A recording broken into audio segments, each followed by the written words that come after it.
السلام عليكم ورحمة الله وبركاته. الحمد لله رب العالمين والصلاة والسلام على أشرف الأنبياء والمرسلين نبينا محمد وعلى آله وأصحابه أجمعين. أما بعد،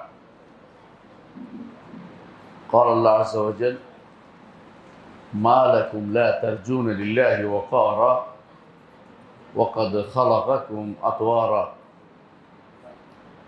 নূহ আলাইহিস সালাতু ওয়াস সালাম তার কওমকে বলেছিলেন, মা লাকুম লা তারজুনা লিল্লাহি ওয়াকারা, তোমাদের কি হলো, তোমরা আল্লাহর জন্য কোনো সম্মান রাখছো না। নূহ আলাইহিস সালাতু ওয়াস সালাম 950 বছর দাওয়াত দিয়েছেন। আল্লাহ কোরআনে বলে দিয়েছেন, ফালাবিসা ফীহিম আলফা সানাতিন ইল্লা 50 আম। 950 বছর কওমের মধ্যে দাওয়াত দিয়েছেন। বাকি 50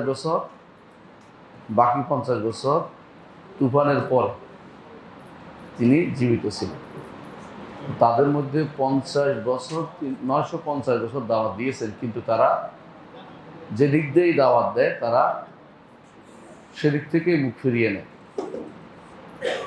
রব্বিনি দাওয়াতুহুম জিহার, আল্লাহ আমি তাদেরকে প্রকাশ্যে ডেকেছি, ওয়া আসরারতু লাহুম ইসরারা, গোপনে ডেকেছি। ওয়া ইন্নী কুল্লামা দাওয়াতুহুম লিতাগফিরা লাহুম, যখনই ডাকছি যে আল্লাহ আপনি তাদেরকে ক্ষমা করে দিবেন, এজন্য ডাকছি তাদেরকে। জাআলু আসাবিআহুম ফি আযানিহিম, কানের মধ্যে আঙ্গুল দিয়ে রাখছে, শুনবে না, আল্লাহর দিন থেকে বিমুখ থাকে। ওয়াস্তাকবারু ইস্তিকবারা, অহংকার করেছে। এই জন্য নূহ আলাইহিস সালাতু ওয়াস সালাম বলেছেন, মা লাকুম লা তারজুনা লিল্লাহি ওয়াকারা, তোমাদের কি হলো, তোমরা আল্লাহর জন্য কোনো সম্মান রাখতেছ না। আল্লাহর জন্য যে ব্যক্তি সম্মান রাখে, সে ব্যক্তি শিরিক করতে পারে না, কুফর করতে পারে না, গুনাতে লিপ্ত হতে পারে না। আল্লাহকে যে ব্যক্তি বড় মানবে, নিজেকে সে ব্যক্তি ছোট করতে বাধ্য। আল্লাহকে বড় মানার জন্যই আমি সেজদাটা করি, এবং সেজদাটার মধ্যে আমি বলি সুবহানা রাব্বিয়াল আ'লা। আল্লাহকে বড় মানার জন্যই আমি রুকু করি, ঝুঁকে থাকি। এমনি এমনি ঝোঁকার কোনো অর্থ নেই। ঝুঁকে কি বলি, মাথা ঝুঁকিয়ে দিয়েছি আমার রবের জন্য। সুবহানা রাব্বিয়াল আযীম, আমার রব কতই না পবিত্র, কতই না পবিত্র, তার পবিত্রতার সাথে কিছু চলে না, তিনি কতই না পবিত্র। তাসবিহ যেটা পবিত্র ঘোষণা, রাব্বিয়াল আযীম, তিনি কত বড়। আল্লাহ বড়ত্ব ঘোষণার জন্যই বলি আল্লাহু আকবার। আজানে বলি, একামতে বলি, সালাতে বলি, এবং যখন তাসবিহ পাঠ করি তখন বলি। আল্লাহর তাকবীর ঘোষণা নির্দেশ আল্লাহ কোরআনে দিয়েছেন, ফাকাব্বিরহু তাকবীরা, ফাকাব্বিরহু তাকবীরা, তাকে তাকবীর, তার জন্য তাকবীর ঘোষণা করে। আমাদের অনেক ভাইরা হজ করে আসছে, ইতিমধ্যে হজের সমস্ত কাজের মূল হচ্ছে তাকবীর ঘোষণা। বাইতুল্লাহ তোয়াফ যখন করেন আল্লাহু আকবার, বিসমিল্লাহ আল্লাহ, যখন সাফাতে দাঁড়ান আল্লাহু আকবার, মারওয়াতে দাঁড়ান আল্লাহু আকবার, যখন পাথর মারেন আল্লাহু আকবার, যখন 10 তারিখ থেকে তাকবীর দেন আল্লাহু আকবার, আল্লাহু আকবার, লা ইলাহা ইল্লাল্লাহ, আল্লাহু আকবার, আল্লাহু আকবার, ওয়ালিল্লাহিল হামদ। আর যে সমস্ত 10 দিন যে সমস্ত জিকির আমাদের করতে বলা হয়েছে, তার মধ্যে একটা হচ্ছে তাকবীর, যে 10 দিন অর্থাৎ জিলহজের 10 দিনের মধ্যে একটা হচ্ছে তাকবীর। আর তাকবীর আলা কুল্লি শারাফ, প্রত্যেক উঁচু জায়গাতে যখন চলাফেরা করেন, উঁচু উঠলে চলাফেরার সময় তাকবীর দিতে রাসূলের নির্দেশনা হয়েছে। এই তাকবীরগুলি কি বুঝায় আমাদেরকে? যে মহান রব্বুল আলামিন বড়, তার বড়ত্বের কোনো তুলনা আমাদের কারো কাছে নেই, তুলনা দিতে পারবেন না কেউ। কারণ লাইসা কামিসলিহি শাই ওয়া হুয়াস সামিউল বাসীর, তার মতো কোনো কিছু নেই। এই বড়ত্ব যে ব্যক্তি বুঝবে না, সে ব্যক্তি তার সিফাত সাব্যস্ত করবে না। বর্তমানে বা আগে যারাই আল্লাহর বড়ত্ব বুঝেছে, তারাই আল্লাহর প্রতি বেশি বিনয় হয়েছে। আপনারা জানেন যে ইব্রাহিম আলাইহিস সালাম আল্লাহর জন্য সবচেয়ে বেশি, তিনি আল্লাহকে বেশি ভয় করতেন। কেন? তিনি আল্লাহর বড়ত্ব বুঝেছেন। যে ব্যক্তি আল্লাহর বড়ত্ব বুঝবে, আল্লাহকে বেশি ভয় করে। আল্লাহর বড়ত্ব বুঝেন ওই ব্যক্তি, যে ব্যক্তি মনে করে স্রষ্টা কিছু করেন না, স্রষ্টা কিছু করেন না, সে আল্লাহর বড়ত্ব বুঝে নেই। দলিল কোরআনে আল্লাহ তাআলা বলছেন কোরআনে কারীমে যে মা কাদারুল্লাহ হাক্কা কাদরিহি, আল্লাহকে তারা সঠিক সম্মান দিতে জানেনি। ইসকালু মা আনজাল্লাহু আলা বাশারিন মিন শাই, যখন তারা বলে আল্লাহ কোনো মানুষের উপর কিছু নাজিল করেননি, যখন তারা বলে আল্লাহ তাআলা কথা নাই, কথা বলেন না, যখন তারা বলে আল্লাহর বাণী আমাদের কাছে আসে নাই, তখন আল্লাহকে তারা সম্মান দিতে জানেনি।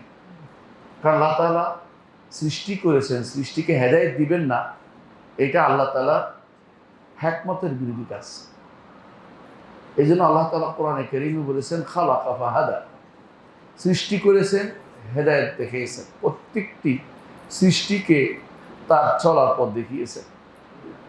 এমন কোনো সৃষ্টি নাই সৃষ্টি করে ছেড়ে দিয়েছেন তা না, সে কিভাবে চলতে হবে সেটা তাকে জানিয়ে দিয়েছেন। পিঁপড়া থেকে শুরু করে সর্বোচ্চ প্রাণী সবাইকে আল্লাহ তাআলা পথ দেখিয়েছেন। খালাকা ফাহাদা, সুতরাং আল্লাহর পক্ষ থেকে যে হেদায়েত আসবে সেটা দিবেন না তা হতে পারে না। দুনিয়ার হেদায়েত তাকে দিয়েছেন, প্রত্যেকে তার খাদ্য আহরণ করতে জানে। তাহলে আল্লাহর পক্ষ থেকে যে হেদায়েত আসবে সেটাও অবশ্যই আল্লাহ অবশ্যই সেটা দিবেন। যে ব্যক্তি মনে করবে তিনি হেদায়েত দেন নাই, কাউকে হেদায়েত দিবেন না, সে ব্যক্তি আল্লাহর উপরে সুধারণা পোষণ করলো না। দুনিয়ার বুকে সবচেয়ে ওই ব্যক্তিরা শিরিক করে, ওই ব্যক্তিরা বেশি শিরিক করে যারা আল্লাহ সম্পর্কে সঠিক ধারণা রাখে না, আল্লাহ সম্পর্কে সুধারণা পোষণ করে না। এই জন্য আল্লাহ তাআলা কোরআনে কারীম বলেছেন ওয়াজানান্তুম যান্নাস সাও, তোমরা খারাপ ধারণা করেছিলে। এবং আল্লাহ তাআলা কোরআনে কারীম বলেছেন জানান্তুম বিল্লাহি যুনুনা, তোমাদের ধারণা অনেক আল্লাহ সম্পর্কে উল্টাপাল্টা ছিল, সঠিক ধারণা আল্লাহ সম্পর্কে তোমাদের ছিল না। যে ব্যক্তি আল্লাহ সম্পর্কে যত বেশি জানবে, যে ব্যক্তি আল্লাহ তাআলার মারিফত যত বেশি হাসিল করবে, সে তত বেশি আল্লাহ তাআলাকে ভয় করবে। রাসূলুল্লাহ সাল্লাল্লাহু আলাইহি ওয়াসাল্লাম বলেছেন ইন্না আ'লামাকুম, তোমাদের মধ্যে সবচেয়ে বেশি আল্লাহ সম্পর্কে আমি জানি।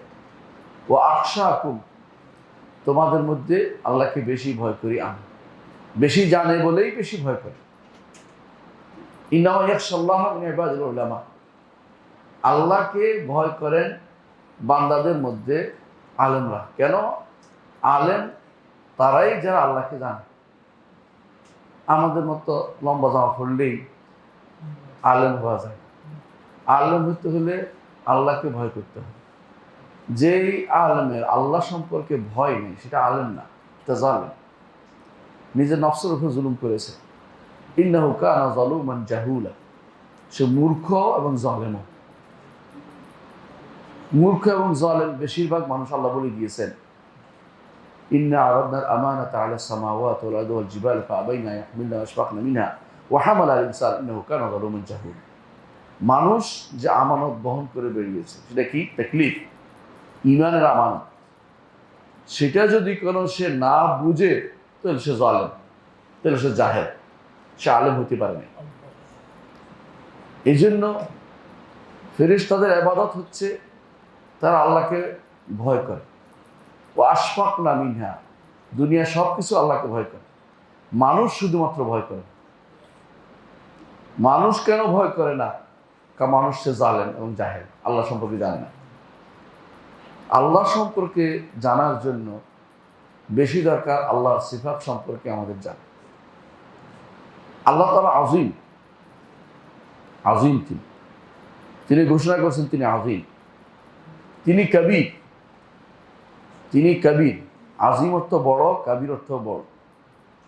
আজিম বড়, কবির বড়।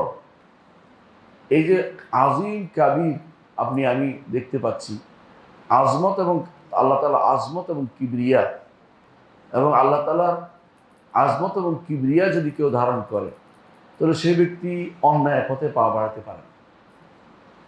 যখন সে চিন্তা করবে আমি তো সামান্যতম একটা, আল্লাহর দৃষ্টিতে কত ক্ষুদ্র এবং নগণ্য, আমার ইবাদতের তার কোনো প্রয়োজন নেই, আমার ইবাদত দিয়ে তার কোনো অভাব পূরণ হচ্ছে না।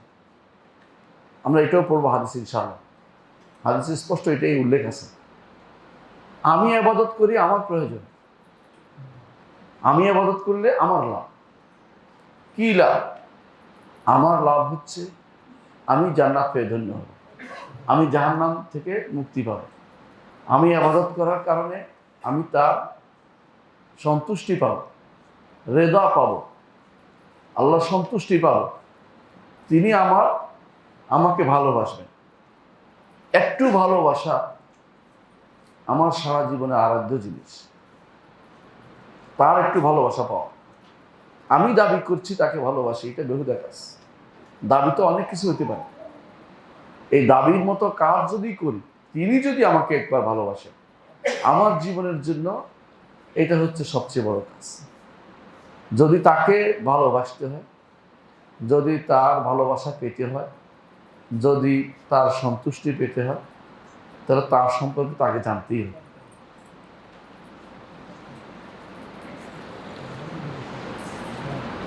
তার সম্পর্কে জানার জন্য আমাদের কাছে মাধ্যম হচ্ছে একটাই, সেটা হচ্ছে ওয়াহী। আল্লাহকে জানার জন্য দ্বিতীয় কোনো মাধ্যম আমাদের কাছে নাই, কারণ তাকে দেখিনি, তার মতো কাউকে দেখিনি। বাকি থাকবে ওয়াহী, একমাত্র ওয়াহীর মাধ্যমেই তাকে আমাদের জানতে হবে। আর ওয়াহী আসছে কোরআনে, ওয়াহী আসছে সুন্নাতে। কোরআন এবং সুন্নার মাধ্যমেই তার আজমত, কিবরিয়া, তার সম্মান মর্যাদা আমাকে জানতে হবে। আর এই দুইটা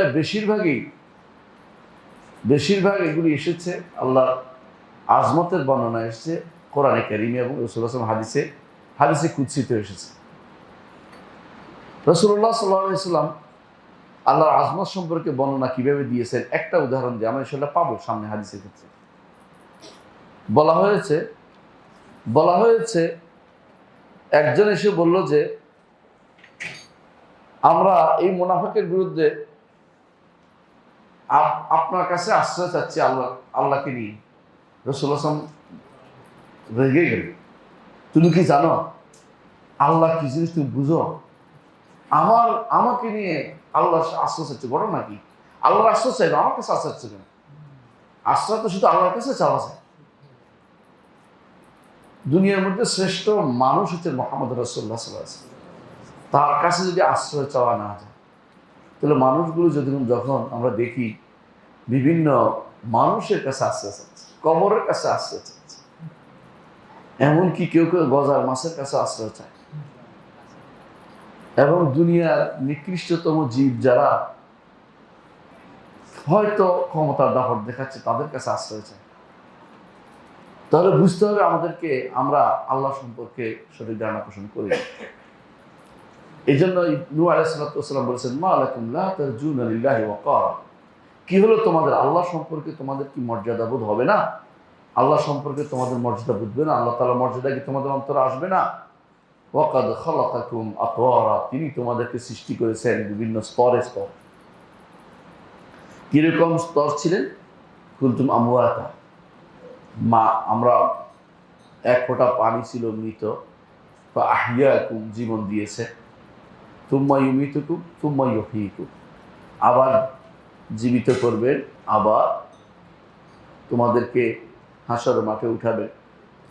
তাহলে তোমাদেরকে আমাদেরকে সবাইকে আমরা কিভাবে সৃষ্টি হয়েছে এটা তুলে ধরেছেন নূহ আলাইহিস সালাম, যে তুমি কিছুই ছিলে না, ওয়ালাম তাকু শাইআ, তুমি কিছুই ছিলে না, তুমি কিছুই ছিলে না, তোমাকে তিনি অস্তিত্বে এনেছেন। সুতরাং যিনি তোমার অস্তিত্ব এনেছেন তার মহত্ব বড়ত্ব তোমাকে সবসময় ধারণ করতে হবে।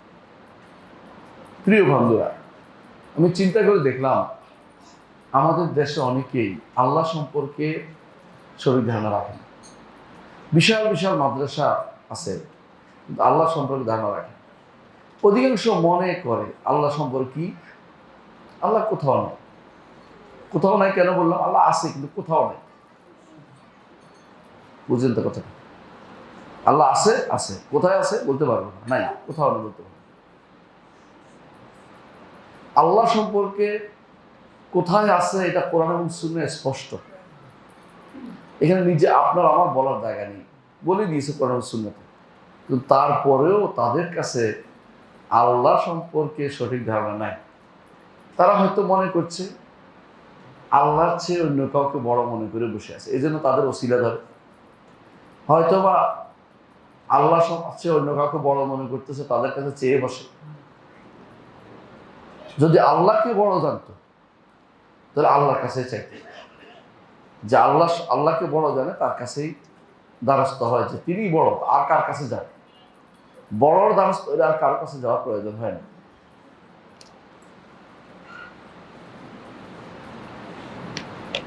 জাহিলি যুগে লোকেরা বিভিন্ন উপত্যকায় যাইত, কাফেররা, মুশরিকরা উপত্যকায় যায় জিনের ভয় করত, যে জিনে বোধহয় আমাদের ধরবে। তো জিনের ভয়ে ওরা বলতো যে আমি বড় জিনের আশ্রয় যাচ্ছি, ছোট ছোট জিন যেন আমার ক্ষতি না করে। তার বড় জিন মনে করতে এখন আমার দায়িত্ব হয়ে গেছে ওরে খেয়াল রাখা, ছোট জিনের থেকে সরাচ্ছে। বড় জিনের আশ্রয় গেছে, কারণ বড় বড় মনে করছে একটা। কিন্তু আল্লাহর আশ্রয় যদি যাইতো তাহলে তার আর জিনের আশ্রয় যাওয়া লাগতো না। রাসূলুল্লাহ সাল্লাল্লাহু আলাইহি ওয়াসাল্লাম এই জন্য শিখিয়ে দিলেন আমাদেরকে, কেউ কোথাও গেলে কি পড়তে, আউযু বিকালিমাতিল্লাহি তাম্মাতি মিন শাররি মা খালাক, আল্লাহর কালিমার আশ্রয় নিচ্ছি, মিন শাররি মা খালাক, সকল সৃষ্টি থেকে, জিনের বড় কিছু থেকে, এটার থেকে, এটার উপর, এটাও সব কিছু আল্লাহ কি সৃষ্টি, এগুলির যত ক্ষতি হইতে পারে সবগুলি থেকে আমি আল্লাহর আশ্রয় নিচ্ছি। যে ব্যক্তি আল্লাহর আশ্রয়ে যাবে তার থেকে বড় আশ্রয় আর কেউ তাকে দিতে পারবে না। এই জন্য শুরুতেই বলি আউযু বিল্লাহি মিনাশ শাইতানির রাজিম, ফাইজা ক্বারাতাল কুরআন ফাস্তাইয বিল্লাহ, যখন কোরআন পড়বে আল্লাহর কাছে আশ্রয় চাই। যখন ভয় পাবে আমরা কি বলি, এমন কোনো জায়গা হলে আল্লাহর আশ্রয় চাই, আউযু বিল্লাহ বলি। কেন আশ্রয় চাই? তার আশ্রয় গেলে আর কারো আশ্রয় যাওয়ার দরকার হয় না, কারণ তিনি বড়, তার বড়ত্ব কত এটা একজন মানুষ কোনোদিন এখন কল্পনা করতে পারবে না। যেদিন সে আল্লাহর মুঠির ভিতরে নিজেকে আবিষ্কার করবে, ওয়াল আরদু জামিআন ক্বাবদাতুহু ইয়াওমাল কিয়ামা, কিয়ামতের দিন সমস্ত মানুষ, জমিন, শুধু মানুষ না, জমিন এবং সবগুলি জমিন, জমিন তো আপনি মনে করছেন শুধু পৃথিবীতেই না, পৃথিবী না, পৃথিবী ছাড়াও যতগুলি আপনি দেখতে পাচ্ছেন সবই জমিন। আসমান তো আমরা কেউ উঠতে পারিনি, আসমান এবং জমিনের মাঝখানে কিছু জিনিস আছে, জমিন আরও আছে, এগুলির মাঝখানে যা আছে সবগুলি আল্লাহ তাআলা মুষ্টির ভিতরে থাকবে। আসমান থাকবে তার ডান হাতে, একটার পর একটা ভাঁজ করা থাকবে, তার হাত কত বড়, তার মুষ্টি কত বড়, তিনি কত বড়, তার আরশ কত বড়, কুরসি কত বড়, আরশের চেয়ে কুরসি ছোট, কিন্তু আরশ কত বড় আল্লাহ ছাড়া কেউ জানে না। ওয়াল আরশু লা ইয়াকদিরু কাদরাহু ইল্লাল্লাহ, আল্লাহ ব্যতীত কেউ জানে না তার আরশ, তার কেউ জানে না তার আরশ কত বড়। আর কুরসির ব্যাপারে বলা হয়েছে, কুরসিতে আসমান এবং জমিন, কুরসিতে আসমান এবং জমিন সবগুলি, আসমান জমিন, আমরা আসমান একজনও দেখি নাই, একমাত্র মোহাম্মদ রাসূলুল্লাহ সাল্লাল্লাহু আলাইহি ওয়াসাল্লাম দেখে আবার দুনিয়াতে আসছে। আর যারা দেখছে উপরে রয়ে গেছে, উপরে থাকে তারা। মোহাম্মদ রাসূলুল্লাহ সাল্লাল্লাহু আলাইহি ওয়াসাল্লাম দেখে আবার দুনিয়াতে আসছিলেন, তিনি মেরাজে গিয়েছিলেন। এই সবগুলি আসমান এবং জমিন, এগুলো 7টি মুদ্রার মতো হচ্ছে কুরসির ভিতরে। কুরসি কত বড়! কুরসি আল্লাহর পা রাখার স্থান। আর আরশ কত বড়! আরশ হচ্ছে সেরকম একটা মুদ্রার মতো পড়ে আছে। আর কুরসি আরশের সামনে একটা বিস্তীর্ণ ভূমির মতো পড়ে আছে। ভূমি এত ছোট, কোনো হাদিসে আছে রিং মতো পড়ে আছে, একটা আংটির মতো, আংটার মতো। বিস্তীর্ণ ভূমিতে আংটা পড়ে থাকলে যেরকম একটু আংটার মতো হচ্ছে কুরসিটা। আর আরশের তুলনা কেউ জানে না আরশ কত বড়। আমি যদি আপনাদের জিজ্ঞাসা করি আরশের উপরে কি আছে, কি বলবে? আল্লাহ। আমাদের যারা অনেক বন্ধু আছে দেখবেন এলমে দ্বীনের খেদমত করে, দাবি করে, ওনারা বলে যদি আল্লাহ আরশের উপর থাকতে সীমাবদ্ধ হয়ে গেছে। কারণ কি জানেন? ওরা ধারণা করতেছে আল্লাহ সম্পর্কে খারাপ ধারণা। কি ধারণা? যে আরশের উপরে আরো কিছু আছে। এটা হলো ভুল। আরশের উপরে আল্লাহ ছাড়া তো কিছু নেই। উপরে শুধু আল্লাহ, নিচে সব সৃষ্টি। স্রষ্টা উপরে, সৃষ্টি নিচে। এই ধারণা যতক্ষণ পর্যন্ত পাকাপোক্ত না হবে ততক্ষণ পর্যন্ত সন্দেহের বীজ আপনার অন্তরের ভিতরে ঢুকাবে।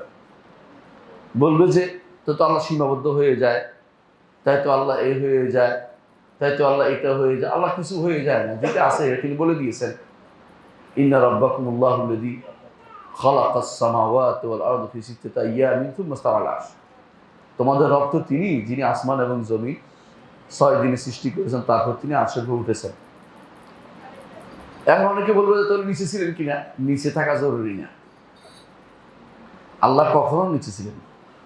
আল্লাহ উপরেই, অলু তার জাতি, সত্তাগত গুণ হচ্ছে তিনি উপরে। নিচে থাকা জরুরি না।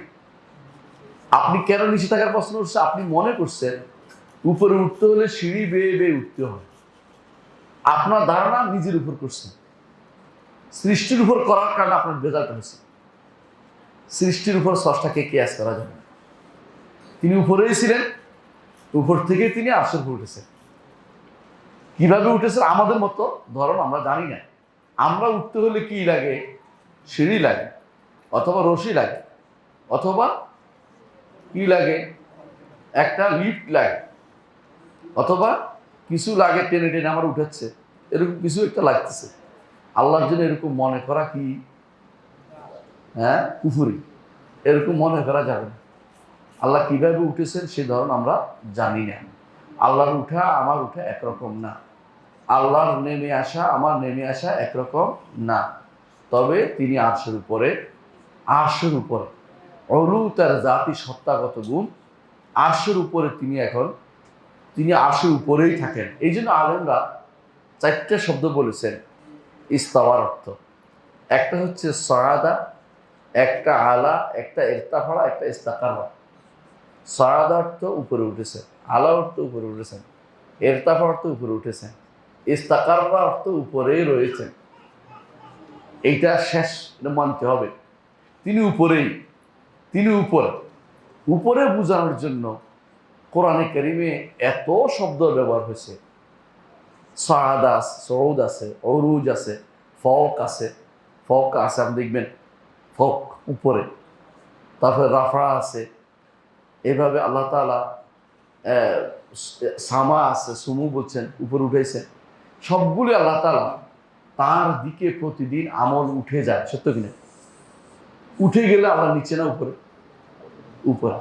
এই জিনিসগুলো ওই সময় আপনার আজমত যদি আপনি হাসিল করতে পারেন, আপনি আর শিরক করবেন। যারা আল্লাহকে যত বেশি জানছে তত বেশি আল্লাহ শিরিক থেকে দূরে থেকেছে। কিন্তু জগতের মানুষ বেশিরভাগই আল্লাহ সম্পর্কে জানে না। আল্লাহ সম্পর্কে জানানোটা আমাদের জন্য কর্তব্য। নবী রাসূলগণ দুনিয়াতে এসেছেন আল্লাহ সম্পর্কে যে জ্ঞান দিতে। ইবাদত কার করবেন সেটা আগে জানতে হবে। তো ইবাদত করবেন এটা ভালো কথা, ইবাদত কার করবেন এটা আগে জানতে হবে। আমাদের অনেক ভাইকে আমরা দেখি চোখে কপালে দাগ টাগ লাগিয়ে ফেলেছে, আপনারা দোষ দিচ্ছি না, অনেকে কপাল দাগতে পারে, কিন্তু আল্লাহ সম্পর্কে তার জ্ঞান নেই। আমি কুষ্টিয়া এলাকার মানুষদের দেখেছি, আপনার অনেক ভালো মানুষ, আমাদের এলাকায় কুষ্টিয়ার এলাকার কথা বলছি, যেখানে চাকরি করি আমি, সেখানকার মানুষরা মনে করে আল্লাহর পায়ে, কুদরতি পায়ে তারা সিজদা করে। কেউ যদি কোনো এটা মনে করে তার ঈমান নাই, তার নামাজ হচ্ছে না, এটা শিক্ষা কে দিবে তাকে? এটা তো প্রথম শিক্ষা হওয়া উচিত। স্রষ্টা কোনো কুদরতি পায়ে আমরা সিজদা দেই না, কুদরতি পা বলতে কিছু নাই। স্রষ্টার পা আছে, তবে আমাদের পায়ের মতো না, সেটা তার সাথে আছে। তার কোনো গুণ দূরে নেই, কোনো গুণ তার থেকে দূরে না। তার গুণের কিছু জিনিস একমাত্র বাণী পাঠিয়েছেন আমাদের কাছে। হাদিসে কুদসি আল্লাহর বাণী, আল্লাহর কথা, আল্লাহর গুণ। হাদিসে কুদসি আল্লাহর গুণ, কোরআনে কারীম আল্লাহর গুণ, তাওরাত, জাবুর, ইনজিল এগুলো আল্লাহর গুণ। কিন্তু ওগুলি বিকৃত হয়ে গেছে, মানে হারিয়ে ফেলছে। আল্লাহ সেগুলি তাদের কাছে আর রাখেন নাই, কারণ সেটা সম্মান তারা রক্ষা করতে পারেনি। আর এটার দায়িত্ব আল্লাহ নিজে নিছে। ইন্না নাহনু নাযালনা যিকরা ওয়া ইন্না লাহু লাহাফিজুন। কোরআন, এই জন্য কোরআন আছে, থাকবে, কিন্তু একটা সময় মানুষ যখন কোরআনকে আমল করবে না, কোরআন বুঝবে না, বুঝার চেষ্টা করবে না, তখন কোরআন ফরিয়াদ করবে, ইন্না কওমি ইত্তাখাযু হাযাল কোরআন মাহজুরা। কোরআন পরিত্যাগ করেছে, সে সময় কোরআন উঠে চলে যাবে। কোরআনে কারীমে আল্লাহ তাআলা তার আজমত উল্লেখ করেছেন, রাসূলুল্লাহ সাল্লাল্লাহু আলাইহি ওয়াসাল্লাম হাদিসে তার আজমত উল্লেখ করেছেন। আমরা এই বিষয়টা নিয়ে, আজমত সংক্রান্ত 40টি হাদিস নিয়ে আমি আলোচনা করবো আপনাদের সামনে। এই সিদ্ধান্ত নিয়েছি, এই জন্য আজকে প্রথম হাদিসটি এই করবো, কোরআন কারীম নিয়ে আলোচনা করবো, হাদিস নিয়ে আলোচনা করবো। প্রয়োজনে মাঝে মধ্যে কোরআন থেকে দলিল দেব, কিন্তু কিছু হাদিস পড়বো আমরা রাসূলুল্লাহ সাল্লাল্লাহু আলাইহি ওয়াসাল্লাম। আমরা জানি যে হাদিসের মধ্যে যেই বর্ণনা যত স্পষ্ট থাকে, কোরআনে কারীমে এত স্পষ্ট করা যায়। কোরআনে কারীম হচ্ছে আল্লাহর বাণী, এর মধ্যে একটু হিন্টস দিছে, হাদিস এটাকে ব্যাখ্যা করে একেবারে সুন্দর করে আপনার মনে বসায় দেবে। কোরআনে কারীমকে টেনে আরেক দিকে নিতে পারে, হাদিসকে নিতে পারে না। এই জন্য দেখবেন যত বেশি ফিতনাবাজ তত বেশি হাদিস বিরোধী। হাদিস শুনতে চায় না, বলে কোরআন দিয়ে বলে, বলে কোরআন দিয়ে বলে, কোরআন দিয়ে তো বলছি, কোরআন হাদিসটা শোনেন না। কারণ হাদিস টু দ্য পয়েন্ট, আপনাকে একদম জায়গা মতো নিয়ে যাবে, সেখান থেকে আপনি এদিক সেদিক করতে পারবেন না।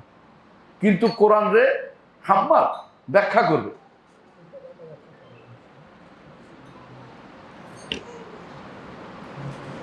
আপনাদের মনে আছে যখন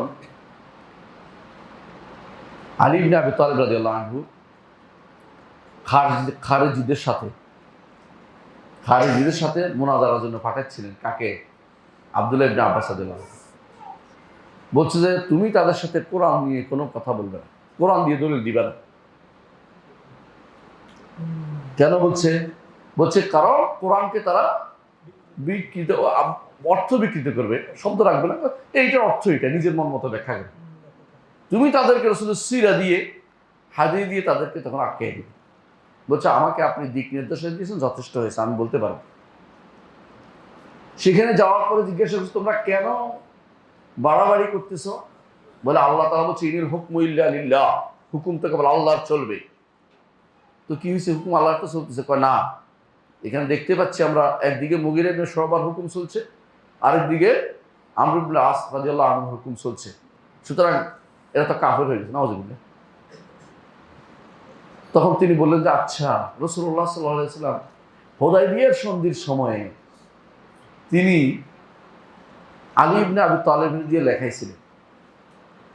সে সময় কার হুকুম চলতেছিল? দুইজন লোক দুই দিক থেকে আসছিল, ওদেরও আসছিল, এদিক থেকে আসছিল। এটা তো হয়েছে। সেই সময় তো রসুলকে কেউ কাফের বলবেন না, আউযুবিল্লাহ, আমরা এটা বলবো না। তাহলে বোঝা গেল যে তোমরা ভুল পথে আসো। আমরা ভুল পথে আছি, একদল চলে আসে। এবার প্রত্যেকটা মাসালা তিনি একজন একজন করে নিলেন। কি দিয়ে? কোরআন দিয়ে দলিল দিলেন না। কি দলিল দিলেন? রাসূলের হাদিস দিয়ে, সুন্নাহ দিয়ে, সিরা দিয়ে দলিল দিলেন, যাতে করে তারা ফিরে আসতে বাধ্য হয়। কারণ কোরআনকে মানুষ ধীরে ধীরে অপব্যাখ্যা করে দাঁড় করে। কোরআনকে অপব্যাখ্যা দাঁড় করে। আপনি আশ্চর্য হবেন, কোরআনে কারীমের স্পষ্ট জিনিসকে ওরা অপব্যাখ্যার দিকে নিয়ে যায়। বেদাতীদের দুইটা মূল নীতি আমি সবসময় বলে, আপনাদের মনে আছে কিনা। এক নম্বর নীতি হচ্ছে কোরআনে কারীমের স্পষ্ট আয়াতগুলোকে অস্পষ্টতার দিকে নিয়ে উল্টাপাল্টা ব্যাখ্যা করে। আর দ্বিতীয় নীতি হচ্ছে কোরআন এবং হাদিসের মধ্যে কন্ট্রাডিক্টরি দেখাবে। এদের কাজে হলো বিরোধ হয়েছে, আমি একটা সমন্বয় দিচ্ছি, আসলে বিরোধে নাই, আমরা সমন্বয় দেওয়া লাগবে না। ইমাম শাফি রহমতুল্লাহ আলাইহি চ্যালেঞ্জ করেছিলেন যে আমি চ্যালেঞ্জ করছি যে কোনোদিন কেউ সহিহ হাদিস এবং কোরআনের মধ্যে কোনো বিরোধ দেখাতে পারবে না। সহিহ হাদিস এবং কোরআনের মধ্যে কোনো বিরোধ দেখাতে পারবে না। একজন আমাকে বলতেছিল যে বিরোধ হয়েছে অমুক অমুক, আমি তুমি হাদিস দুইটাই দাও, ভালো করে অর্থ করো, দেখবো যে বিরোধ নাই। পরে দেখে যে আর দিতে পারে না, কারণ মন শুনে এসছে বিরোধ হয়েছে। বিরোধের কিছু নাই, নিজের ভুল বুঝে আছে। অনেক জায়গাতে আপনি এরকম পাবেন, তারা মনে করবে যে হাদিস তো অনেক কথাই বলে, কেন বলে এটা হাদিস হাদিস সংখ্যা, কেন তাদের হাদিস থেকে বিমুখ হয়ে আছে, কেন? কারণ হাদিস যদি মানে উল্টা পাল্টা চলতে পারে না। যত বেদাতি হাদিস না মানার কারণে বেদাত করে। দেখুন, রাসূলুল্লাহ সাল্লাল্লাহু আলাইহি ওয়াসাল্লাম তিনি বলেছেন যে আল্লাহ তাআলা সৃষ্টি করেছেন ফেরেশতাদেরকে নূর দিয়ে, আর রাসূল হাদিস এটা। তারপরে সৃষ্টি করেছেন আগুন থেকে জিনদেরকে, আর মানুষদেরকে মাটিতে সৃষ্টি। এটা স্পষ্ট হাদিস, স্পষ্ট হাদিস। এখন আপনি স্পষ্ট হাদিসটাকে না মেনে কোরআনে কারীমের একটা আয়াত নিলেন, এটাও স্পষ্ট, কিন্তু আপনি এটাকে ব্যাখ্যা অপব্যাখ্যা করার জন্য কাদ জাআকুম মিনাল্লাহি নূরুন ওয়া কিতাবুম মুবিন, তোমাদের কাছে আল্লাহর পক্ষ থেকে নূর এসেছে, এই তো রাসূল নূরের তৈরি। মানে এখন আয়াত কোথায়, আপনি কোথায়? বুঝছেন তো কথা? এরকম ধরেন মিলাদ পড়বে, সে মিলাদের দলিল খুঁজে পাচ্ছে না, তো এখন তাড়াতাড়ি বলছে, আল্লাহ কোরআনে বলছে কুল বিফাদলিল্লাহ ওয়া বিরহমাতিহি ফাবিযালিকা ফালইফরাহু হুয়া খায়রুম মিম্মা ইয়াজমাউন। কয় যে এই আয়াতে বোঝাচ্ছে যে আল্লাহর ফজল এবং করম পাইলে খুশি হইতে হয়। তো খুশি হইতে হলে খুশির এজহার করার জন্য, আমরা খুশি প্রকাশ করার জন্য আমরা মিলাদ পাঠাচ্ছি, জায়েজ করে বলে। এটা বুঝি তো রাসূল এই আয়াত বুঝছে কিনা, সাহাবা কেন বুঝছে কিনা, আমরা কি কম বুঝি কিনা? এখন কিন্তু যদি হাদিস দিয়ে দিত, ধরা খেয়ে যেত। কারণ হাদিসে রাসূল বলেছেন যে লা তুতরুনি কামা আতরাতিন নাসারা ইবনে মারইয়াম, আমাকে তোমরা অতিরঞ্জন করিও না যেভাবে নাসারারা মারিয়ামের পুত্র নিয়ে অতিরঞ্জন করেছে। সমস্যাটা কোথায়? সমস্যা হাদিস না, হাদিস না। আমার যতগুলি ফিতনাবাজ দেখবেন আজ পর্যন্ত, সবগুলি সমস্যা হচ্ছে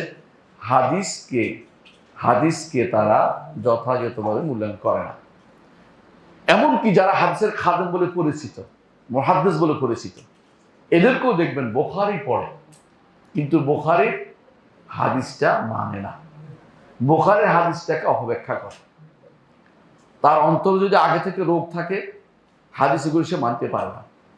আমি আজকে একটা বুখারীর হাদিসের ব্যাখ্যা করছিলাম একটা বইয়ের জন্য, আমি আশ্চর্য হয়ে গেছি। স্পষ্ট ইমাম বুখারী হাদিসটা কিতাবুত তাওহীদে আনছে, এটা বোঝানোর জন্য, কিতাবুত তাওহীদে বোঝানোর জন্য আনছে। উনি ভূমি করেছে আল্লাহ উল্লাহ আলা খালকিস, আল্লাহ সৃষ্টির উপরে তিনি, এটা বোঝানোর জন্য তিনি হাদিসটা আনছে। কোথায় আনছে? কিতাবুত তাওহীদে আনছে।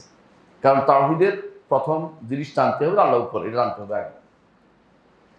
এখন যারা ব্যাখ্যাকার আছে, তারা যেহেতু আল্লাহকে উপরে মানলে দিক হয়, তোমার দিক তো বলা উদ্দেশ্য না, তুমি যাই আল্লাহকে উপরে মানে কি হয় এটা তোমার দরকার নেই, আল্লাহ বলছে এটা মানতে হবে তোমার উপরে, তিনি সর্ব উপরে, দিক তোমার সৃষ্ট দিকের উপরে, তিনি সৃষ্ট কোনো দিকের ভিতরে তিনি নন। কিন্তু তারা এটা মানতে না। এখন তারা মানতে যেহেতু পারছে না, এখন কি করলো?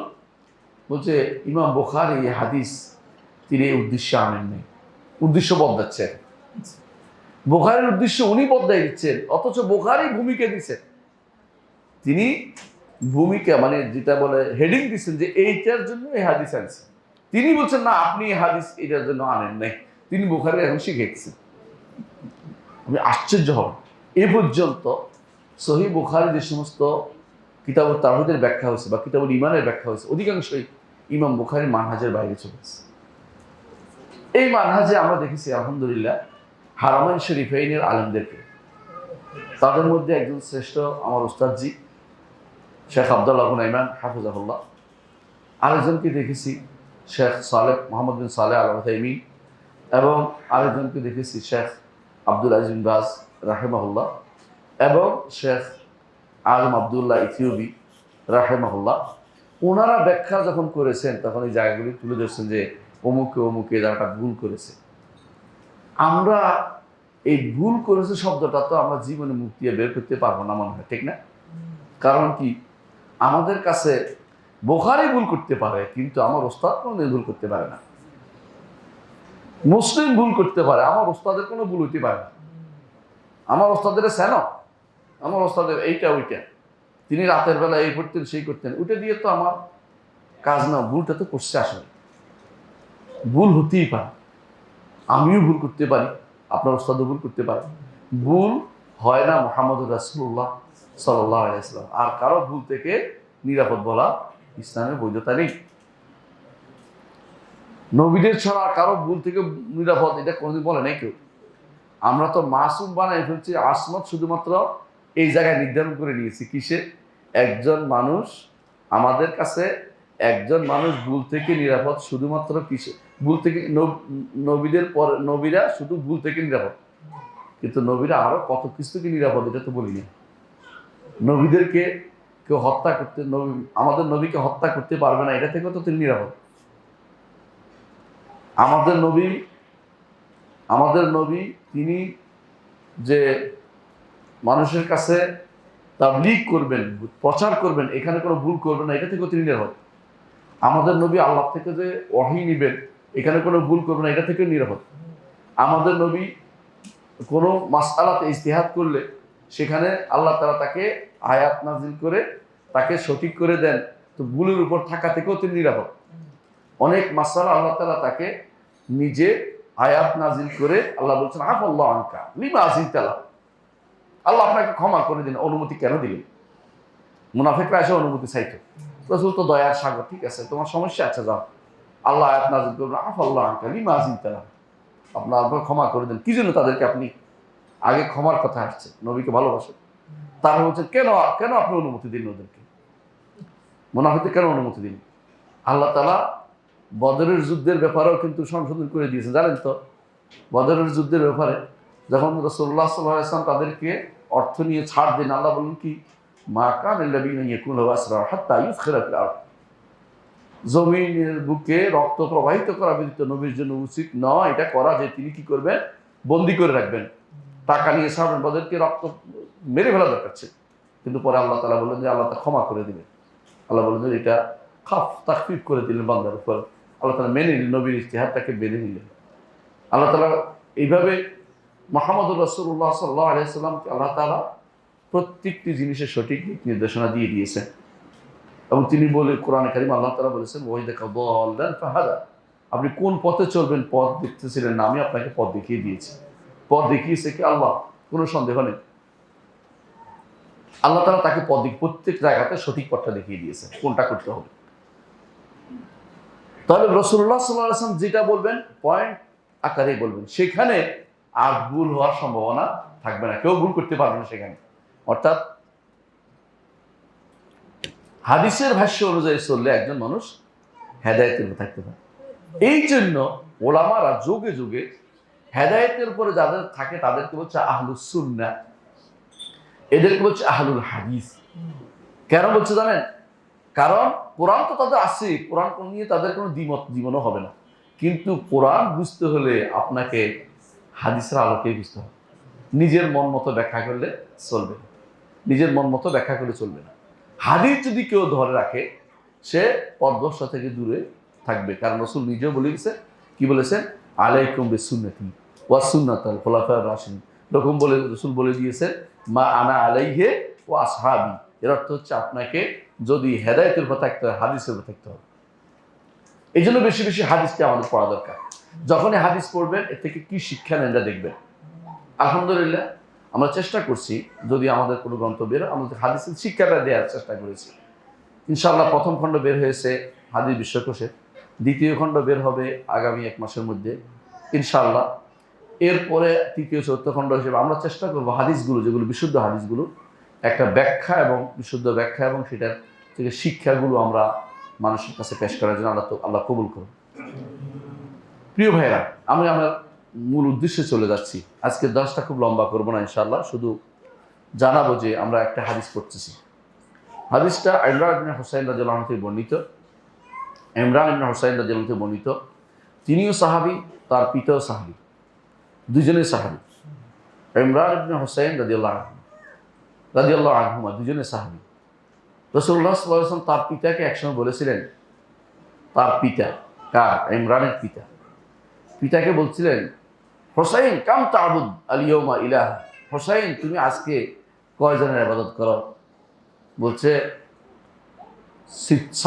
6জন। কইছে 6জন মানে? বলে 5জন নিচে একজন উপরে। বোঝা গেল জাহিলি যুগেও ওদের কাছে আল্লাহ উপরে ঠিক ছিল। জাহিলি যুগে ওদের আল্লাহ তো উপরে, এটা বিশ্বাস ঠিক ছিল। আরবদের মধ্যে আল্লাহ সর্বত্র বিরাজমান বিশ্বাস কোথাও নাই। আমি কোনো লোককে দেখি নেই, কোনো এমনকি কোনো কাফেরও কোনোদিন বিশ্বাস করে না, আল্লাহকে উপরে তারা বিশ্বাস করে। এই জন্য রাসূলুল্লাহ সাল্লাল্লাহু আলাইহি ওয়াসাল্লাম যে দাসীকে জিজ্ঞাসা করেছিলেন যে আল্লাহ কোথায়, এটা আরব ছিল না, এটা অনারব ছিল।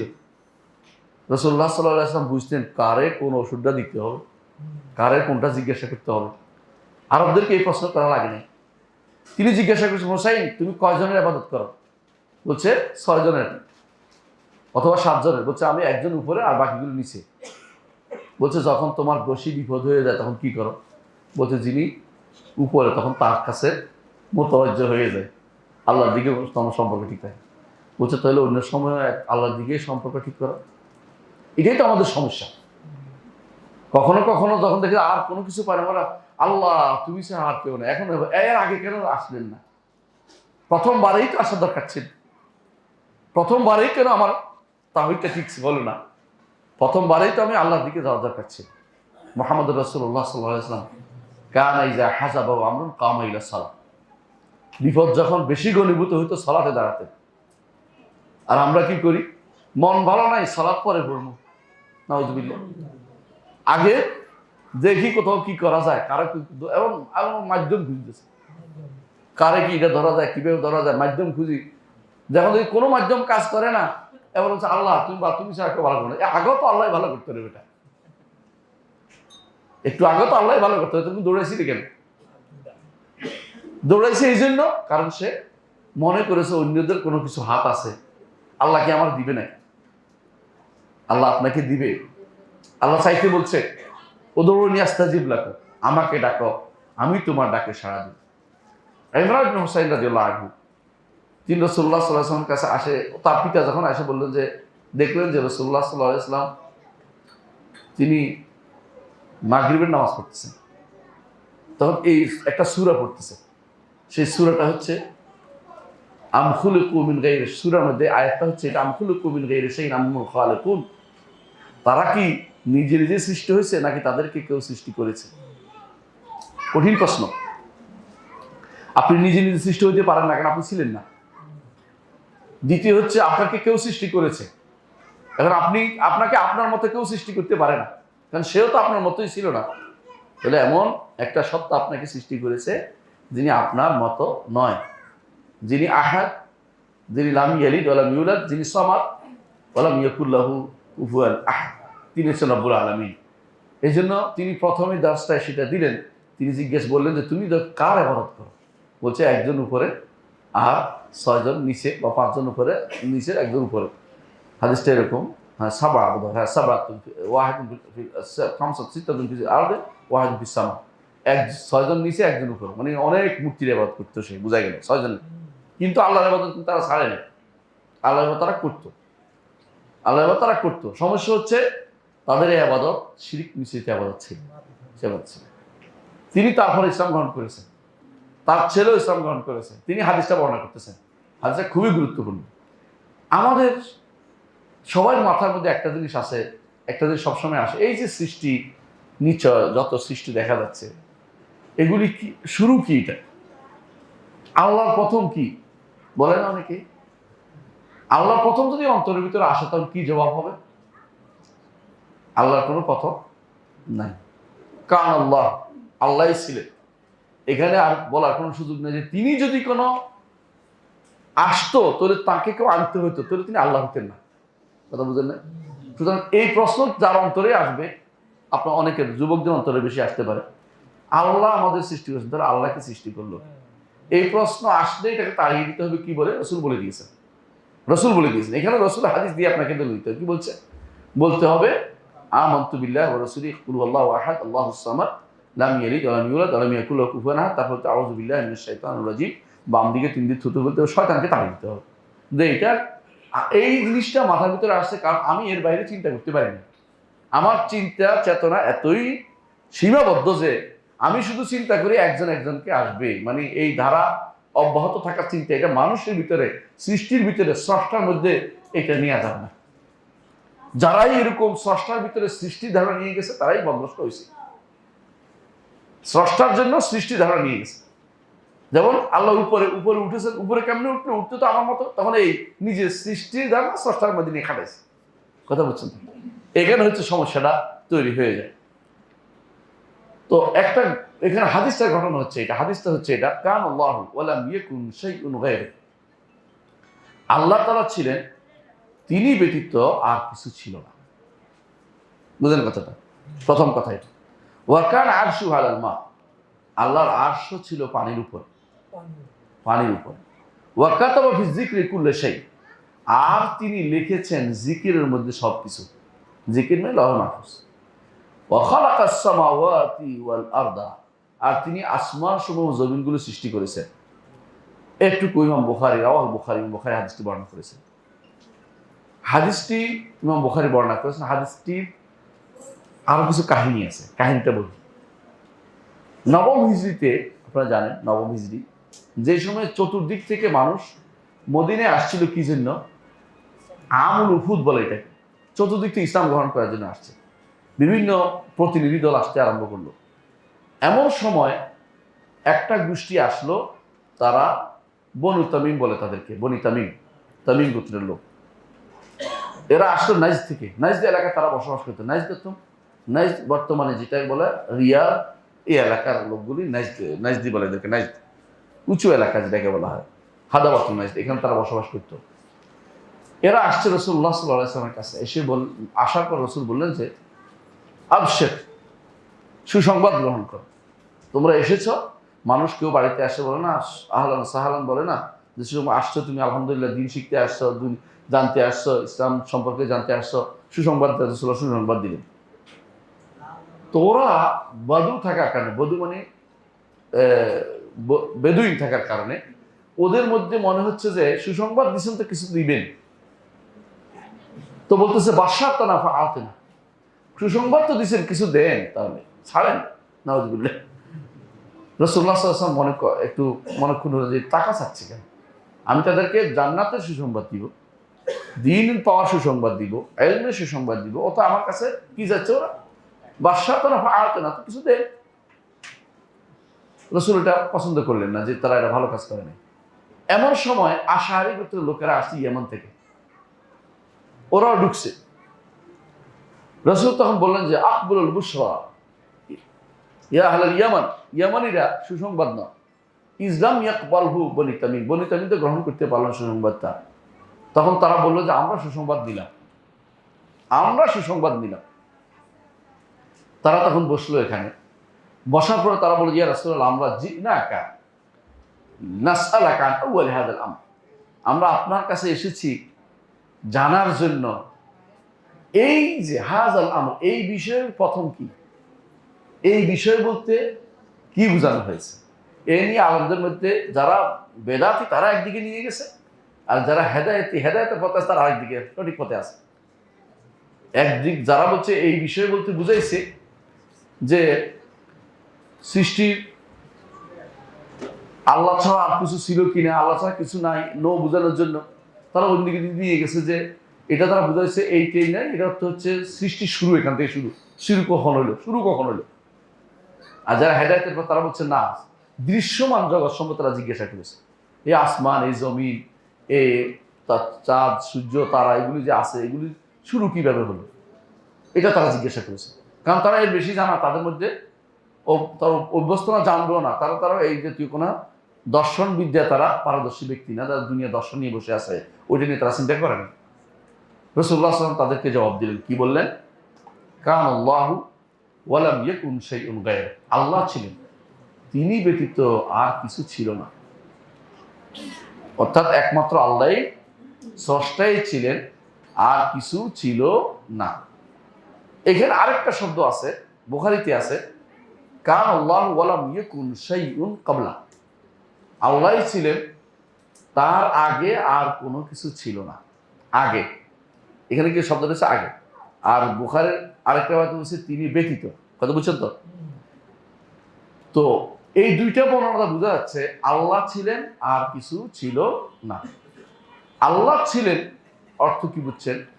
আল্লাহ তাআলার সত্তা ছিল, তার নাম ছিল, তার গুণ ছিল, এবং তার ক্ষমতা ছিল, তার সৃষ্টি করার মতো ক্ষমতাও তার ছিল, এবং তিনি সৃষ্টিও করেছেন। কিন্তু আমরা যে আছি, আমরাই প্রথম সৃষ্টি, এটা বলার কোনো সুযোগ নাই। কারণ আপনি ভালো করে জানেন যে মানব সৃষ্টির আগে আল্লাহ তাআলা দানবদের সৃষ্টি করে, দানব তো বুঝছেন মানে ইয়াদের বলতে, হিন্দুরা বলে ইয়াদেরকে দানব, জিনদেরকে আর কি।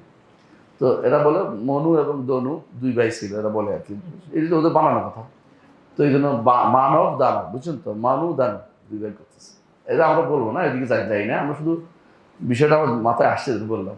মূলত আমাদের আগে জিন ছিল, আল্লাহ বলছে ওয়াল জান্না খালাকনাহু মিন ক্বাবলু মিন নারিস সামূম, জিনদেরকে আগে সৃষ্টি করেছে। তাহলে বোঝা যাচ্ছে আল্লাহ তাআলার সৃষ্টির কোনো শেষ, আমি শুরু কখন হয়েছে এটা আমি নির্ধারণ করতে পারবো না। তবে আমাদের সম্পর্কে জিজ্ঞাসা করছে ওরা কি, যেই যা দেখা যাচ্ছে এগুলি সম্পর্কে বলে না আগেতেছে, মানে আমরা যা দেখতে পাচ্ছি চাঁদ সূরজ আসমান জমিন এগুলির শুরুটা আমাদেরকে একটু জানান। রাসূলুল্লাহ সাল্লাল্লাহু আলাইহি ওয়াসাল্লাম বললেন আল্লাহ ছিলেন আর কিছু ছিল না, আল্লাহ ছিলেন আর কিছু ছিল না। তারপরে তিনি বলেছেন যে আল্লাহ ছাড়া আর কিছু ছিল না, অর্থ তাহলে বোঝা গেল আল্লাহ তাআলা ছিলেন, তার সাথে তার নামও ছিল, গুণও ছিল, এবং তার কর্ম ছিল, এটাকে অস্বীকার করতে পারবেন না। কিন্তু এখন হয়ে গেছে তিন ভাগ হয়ে গেছে মানুষ, আপনারা যারা আমার দার্সে আগে বসতে জানেন, তিন ভাগ হয়েছে। এক ভাগ বলছে যে আল্লাহ ছিল, গুণ ছিল না, বুঝছেন? এরা কারা বলে? মুতাজিলারা, বুঝছেন? আরেক গোষ্ঠী বলে আল্লাহ ছিলেন তবে গুণের কোনো প্রভাব পড়ে নাই, এটা হলো আশারীরা, বুঝলেন কথাটা? আল্লাহ ছিল, আল্লাহর গুণ থাকলেও গুণের কোনো প্রভাব পড়ে নাই, আশারী মাতুরিদীরা একই রকম বলে। আর আমরা বলি আল্লাহ ছিলেন, আল্লাহর নাম ছিল, গুণ ছিল, গুণের প্রভাবও আল্লাহর প্রভাব অনুসারে আল্লাহ তাআলা নামের যখন থেকে তার নাম আছে, গুণ আছে, প্রভাবও ছিল, পড়েছে। তিনি ক্ষমতা দিয়ে সবকিছু কি করেছেন, সবকিছু তার নিয়ন্ত্রণ করেছে, প্রভাব অবশ্যই ছিল। আরেক গোষ্ঠী আছে তারা সরাসরি বলে আল্লাহ ছিলেন আর সৃষ্টিও তার সাথে ছিলেন, এইটা জায়েজ নাই বলা। এই জন্য কেউ কেউ এখানে একটা বর্ণনা আনে, কান আল্লাহু ওয়ালাম ইয়াকুন শাইউন মাহু, ওই বর্ণনাটা শুদ্ধ না, তার সাথে আর কিছু ছিল না, এই বর্ণনাটা শুদ্ধ না। কেউ কেউ বর্ণনা নিয়ে আসে এটা বোঝানোর জন্য, এটা সালাই করার জন্য যে আল্লাহ নাম ছিল না, গুণ ছিল না, মানে তারা মনে করে আল্লাহ কথা বলার পরে তিনি, তার নাম হচ্ছে কথা, মানে কথা মুতাকাল্লিম হয়েছে। আবু হানিফা রাহমাতুল্লাহ আলাইহি তার ফিকহুল আকবরের মধ্যে এটা রদ করেছেন, কঠিনভাবে রদ করেছেন, বলতে না, আল্লাহ তাআলা আগেও তিনি সবসময় তিনি কথা বলার গুণে গুণান্বিত ছিলেন। কিন্তু এটাকে তারা অপব্যাখ্যা করছে মাতুরিদীরা, যে আগে কথা বলার গুণে গুণান্বিত ছিলেন কিন্তু তিনি কথা বলেন নাই, এটা আর পথভ্রষ্টতা, তিনি সবসময় কথা বলেছেন। এটা হচ্ছে ইমানদারের কথা, বুঝে আসছে কথাটা? এটুকু আমাদের জানা দরকার। এখন আমাদের আকীদা জানা দরকার, আল্লাহ তাআলা ছিলেন আর কিছু ছিল না, তাহলে আল্লাহ হলো আউয়ালিয়া মুতলাকা, তাই না? আল্লাহ প্রথম ছিলেন তিনি, আর কিছু ছিল না। ওয়া কানা আরশুহু আলাল মা, তারপরে বলেছেন যে আল্লাহর আরশ ছিল পানির উপরে, আল্লাহর আরশ পানির উপরে। তাহলে আল্লাহ ছিলেন আর কিছু ছিল না, তার আরশ পানির উপরে, এর পরে তার আরশ পানির উপরে, অর্থাৎ আরশ তিনি প্রথম সৃষ্টি করেছেন। আল্লাহর সাথে সংশ্লিষ্ট, আল্লাহর সাথে সংশ্লিষ্ট প্রথম সৃষ্টি হচ্ছে আরশ, আর সৃষ্টির সাথে সংশ্লিষ্ট প্রথম সৃষ্টি হচ্ছে কলম। কথা বুঝতে পারছেন? কারণ একটু পরেই পাবেন, এই হাদিসের মধ্যেই আছে যে কিভাবে আমরা সমন্বয় করে দেখবেন। এখানে আপনার বর্ণনা, তাহলে আরশ পানি দুটাই আছে, তাই না? তাহলে আরশ আগে না পানি আগে, এটা বলার কোনো নির্ধারণ করার সুযোগ নেই, বলতে হবে আরশ। কারণ আরশু আলাল মা, বোঝা যাচ্ছে তিনি আরশ সৃষ্টি করেছেন, পানিও সৃষ্টি করেছেন। আউয়ালিয়ার মধ্যে এটাও পড়ে গেছে। কিন্তু আল্লাহ তাআলা ছিলেন, তার আগে কোনো কিছু না বলতেই হবে, কারণ কোরআনে কারীম আল্লাহ তাআলা বলছেন হুয়াল আউয়াল ওয়াল আখির, তিনি প্রথম, তিনি শেষ। আমরা এই প্রথম বোঝানোর জন্য, যে প্রথমের উপরে আর প্রথম নাই, শুরু বোঝানোর জন্য আউয়াল শব্দ ব্যবহার করি। কারণ আউয়ালের আগে হলো সিফর, একের আগে কি? জিরো, একের আগে জিরো, বুঝছেন? আউয়ালের আগে আর কিছু নেই। কিন্তু যারা দার্শনবিদ এবং যারা আমাদের দেশে যে সমস্ত লোকেরা এই দিন চর্চা করে, বড় বড় আলেম, বিশাল মাদ্রাসা করেছে, ওনারা আউয়াল শব্দ চেয়ে পছন্দ করে কাদিম শব্দ বলতে। কাদিম অর্থ কি? পুরাতন। কাদিম অর্থ কি? প্রাচীন। প্রাচীন জিনিসটা আপেক্ষিক জিনিস, আপনার এক জামাত থেকে আরেক জামাত প্রাচীন। এই মসজিদের চেয়ে, এই মসজিদ প্রাচীন নতুন মসজিদের চেয়ে, আপেক্ষিক হয়। আউয়াল শব্দটা আপেক্ষিক জিনিস না, এক সর্বপ্রথম যেটা। সুতরাং আল্লাহ তাআলা তার নিজের জন্য যেটা ব্যবহার করেছেন, এটাই ব্যবহার করবে কি?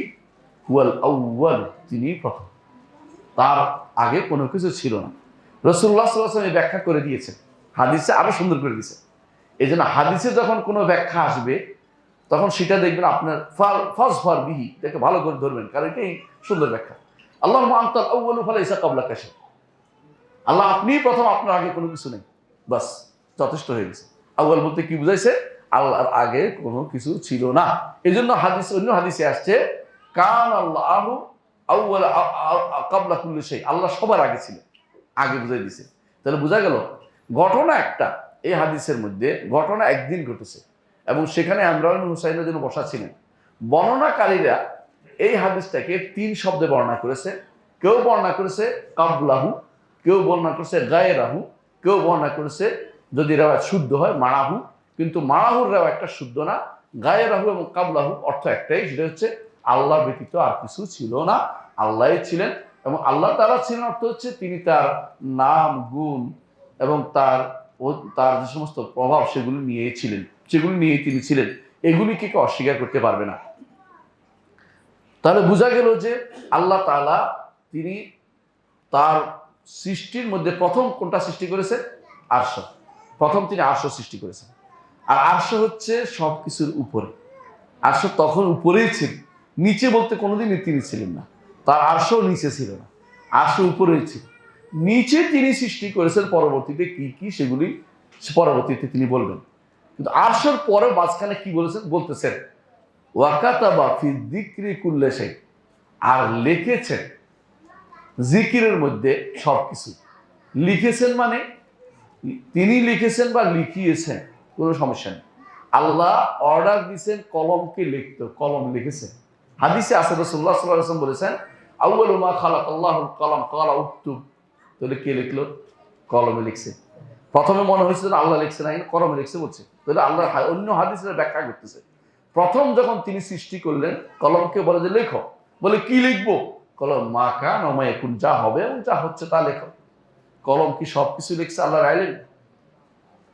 না, আল্লাহর ইলমের ভান্ডার কেউ কারো কাছে নাই, কলমের কাছেও নাই এবং লহে মাহফুজও নাই।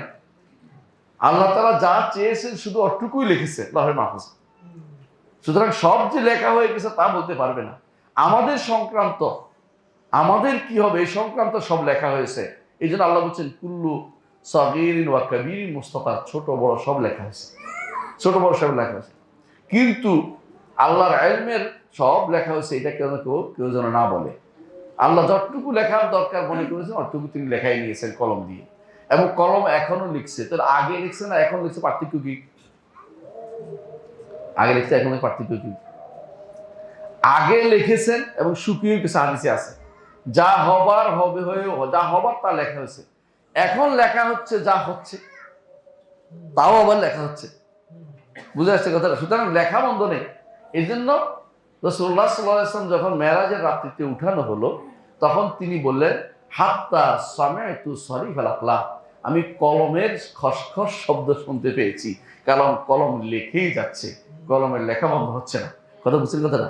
কিন্তু যে কলম দিয়ে আপনার আমার তাকদীর লেখা হয়েছে, ওইটার আগেই লেখা শেষ, ওইটা পরিবর্তন হবে না। মা ইউবাদদালুল কাউলু লাদাইয়া ওয়া মা আনা বিযাল্লামিল আবিদ, আমার কাছে কোনো কওল পরিবর্তন হবে না, ওইটা লিখেছি ঠিক মতো। তো এরপরে ভাগ ভাগ করে আরেকটা আছে জিকির, যেটাতে তিনি ওখান থেকে কপি করা হচ্ছে, এবং যে মানুষ যা করছে সেটাও লেখা হচ্ছে। এর অর্থ হচ্ছে লেখা বন্ধ নেই। কলম, এই জন্য কলম বলা হয়, এই জন্য 5টা কলম আছে। 1 নম্বর কলম যা আল্লাহ সৃষ্টি করেছে, যা দিয়ে ওখানে লিখছে। আরেকটা কলম দিয়ে যা এখন লেখা হচ্ছে। আরেকটা কলম দিয়ে মায়ের পেটে থাকতে লেখা হয়। আরেকটা কলম দিয়ে প্রতি বছর লাইলাতুল কদরে লেখা হয়।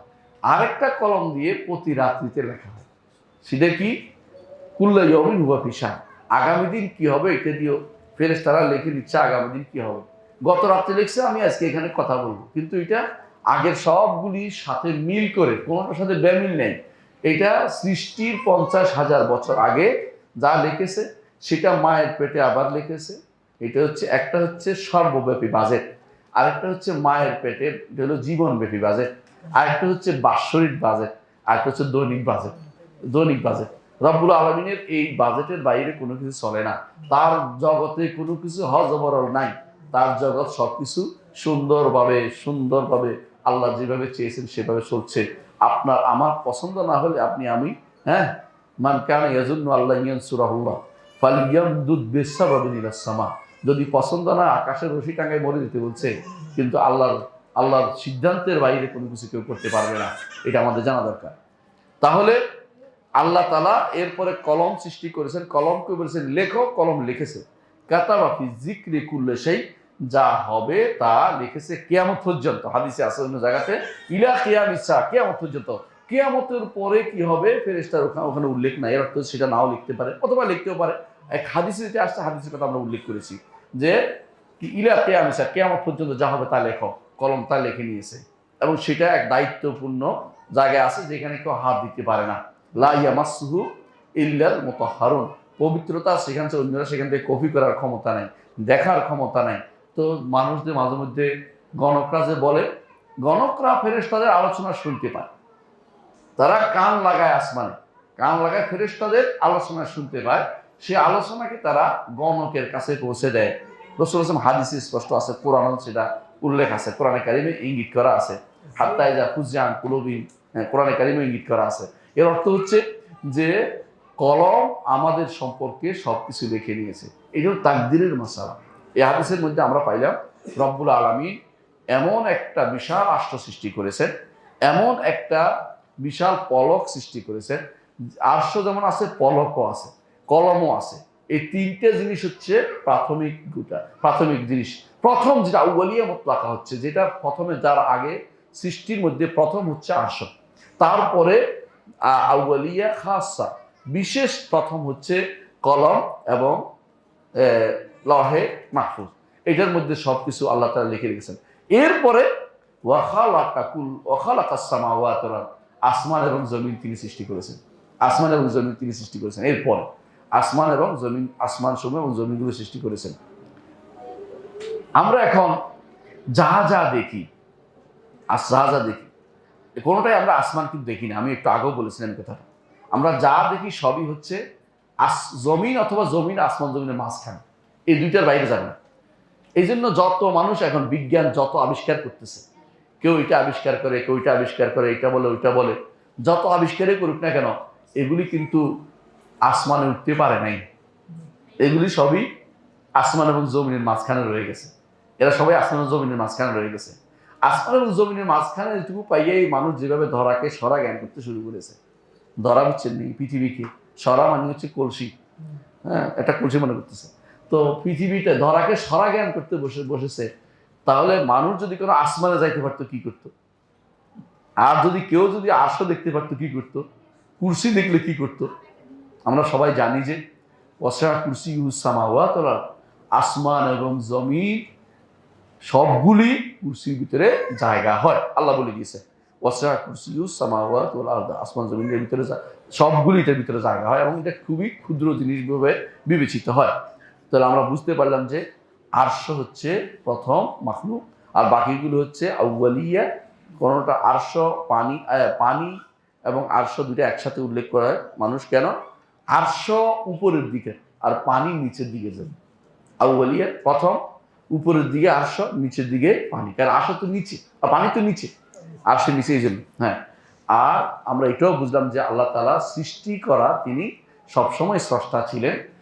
আরশের মানে অন্য কিছু সৃষ্টি করেছেন কি করেন না এটা আমাদের জন্য বড় কথা না, তিনি আমাদের যেটা জানিয়েছেন এইটার মধ্যে হচ্ছে আরশ প্রথম, আরশ প্রথম সৃষ্টি। এর আগে কি করেছেন সেটা আমাদের তিনি জানান নাই, তবে তিনি সবসময় স্রষ্টা ছিলেন, সবসময় তিনি স্রষ্টা ছিলেন। আর এখানে জিকির বলতে লহে মাহফুজকে বোঝানো হয়েছে, লহে মাহফুজকে বোঝানো হয়েছে, এটা আমরা বুঝতে পারলাম। প্রিয় ভাইরা, এই হাদিস থেকে আমরা আমাদের লম্বা করব না, হাদিস থেকে আমরা কিছু শিক্ষা পাই। এক নম্বর হচ্ছে সাহাবায়ে কেরাম রাদিয়াল্লাহু আলাইহিম আজমাইন, তারা এই এই এলেমটা জানতে চাইতেন, যা দৃশ্যমান জিনিসের হাকিকত জানতে চাইতেন। আর রাসূলুল্লাহ সাল্লাল্লাহু আলাইহি ওয়াসাল্লাম তাদেরকে এমন এক তথ্য দিলেন, যেই তথ্যই সত্য, এবং যেই তথ্যটা আসল তথ্য, এবং এইটা কোনোদিন কেউ যদি ওয়াহির মারফত না জানে, কেউ বলার কোনো ক্ষমতা তার কারো থাকবে না, কারো পারবে না। এবং এই জন্য রাসূলুল্লাহ সাল্লাল্লাহু আলাইহি ওয়াসাল্লাম ওয়াহী প্রাপ্ত, এটা দ্বারা প্রমাণিত হলো। দ্বিতীয়ত, এলেম অর্জন করা খুবই গুরুত্বপূর্ণ, এই জন্য সাহাবায়ে কেরাম অর্জন করতে বলছেন। এখানে একটা জিনিস বাকি রয়েছে, বাকিটা কি, যখন একটুকু বলেছেন যে আল্লাহ আসমান জমিন সৃষ্টি করেছে, এরপরে ইমরান ইবনে হুসাইন রাদিয়াল্লাহু আনহু কে একজন ডাকে বললেন যে ইমরান, আরেকজন বলে ইয়া ইবনে হুসাইন, বিবরণ আসছে এরকম যে তোমার বাহন কিন্তু চলে যাচ্ছে, অর্থাৎ অনেক সময় উনি যে রেখে আসছে তার ওঁটটা ছুটে গেছে, গরু ছুটে যাওয়ার মতো। উনি বললেন যে আমি তখন ওট খুঁজতে গেছি, এমন সময় বাকি হাদিসের বাকি অংশ আমার আর শোনা হয় নাই, এই জন্য তিনি মুখস্থ বলতে, বাকি অংশ আমি তার শোনা হয় নাই। তিনি যাই দেখেন যে তার উটটা চলে গেছে অনেক দূর, যেদিকে তাকায় শুধু মরিচিকা দেখা যায়, উটকে খুঁজে পায় না। তিনি তখন আফসোস করলেন, উট যদি চলে যাইতো ভালো ছিল, যদি আমি রাসূলের দরসে বসে লেখাপড়া শিখতে পারতাম। সম্পদ চলে যাওয়া ভালো, এলমের চেয়ে এলেম অর্জন করাটা খুবই গুরুত্বপূর্ণ, এটাও আলেমরা এর থেকে শিক্ষা নিয়েছেন। এবং আপনার আমার এই আসর মাগরিব থেকে এশা পর্যন্ত অনেক টাকা রোজগার হতে পারতো, কিন্তু এলেম অর্জন করাটা এর চেয়ে বেশি গুরুত্বপূর্ণ, ঠিক না? ইনশাআল্লাহ এই জন্য এলেম অর্জন করতে হবে। আমরা ইনশাআল্লাহ এভাবে হাদিসগুলি পড়বো। আল্লাহ আমাদের বুঝার তৌফিক দান করুন। সুবহানাকাল্লাহু ওয়া বিহামদিকা আশহাদু আল্লা ইলাহা ইল্লা আনতা আস্তাগফিরুকা ওয়া আতুবু ইলাইক। আসসালামু আলাইকুম ওয়া রাহমাতুল্লাহি ওয়া বারাকাতুহু।